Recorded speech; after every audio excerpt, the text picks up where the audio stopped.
In this TradeMiner video, we're going to discover the first tab, which is step 1, the search tab. Now obviously I can't demonstrate all three versions of TradeMiner at the same time, but I do have all three versions open. This is the Forex version, and this is the futures version.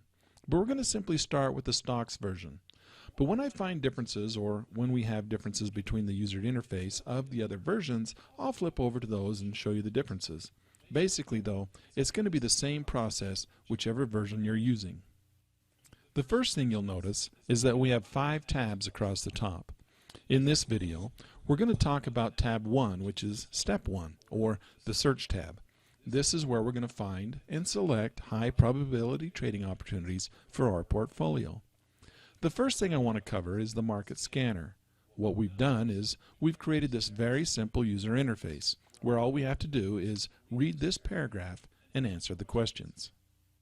What we're going to do is we're going to prospect for trades in the, and in this drop-down menu we can select either month or symbol. And in this video we're going to do month. In the next video we'll go through and we'll choose symbol and we'll talk about the differences.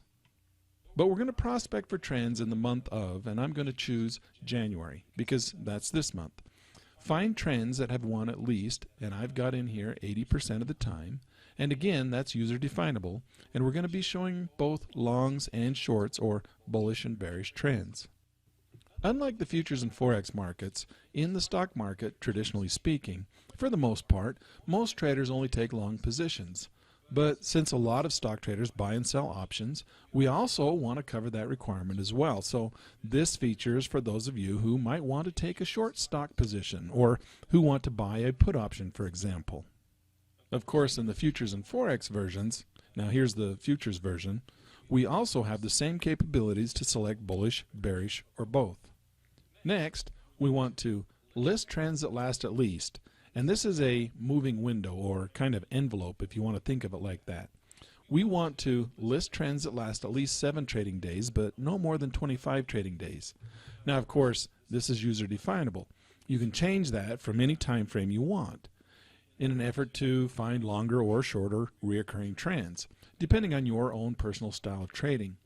We even allow you to just turn those off if you want to find trends regardless of length of time.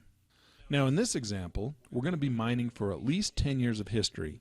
Remember, the database has much more than 10 years of history, but in this example, we're asking it to produce trades that historically have had at least an 80% winning ratio during this month of January between these two time frames and have had at least 10 years of winnings. Okay? So this is at least 10 years. It can go back further than 10 years, but the minimum we're going to see is 10 years. Okay, let's continue. We also have a couple of filters down here. The first one says remove the same symbol duplicate start date, and the second one says remove the same symbol overlapping trend dates. These filters help us reduce some of the results. If we turn those off, we'll have a lot higher number of results, but we'll have some duplicate start dates. They'll have different ending dates, of course, but the same start dates. And then if we take the second one off, it will remove the same symbol overlapping trend dates as well. So this kind of helps us eliminate some of the overlapping markets.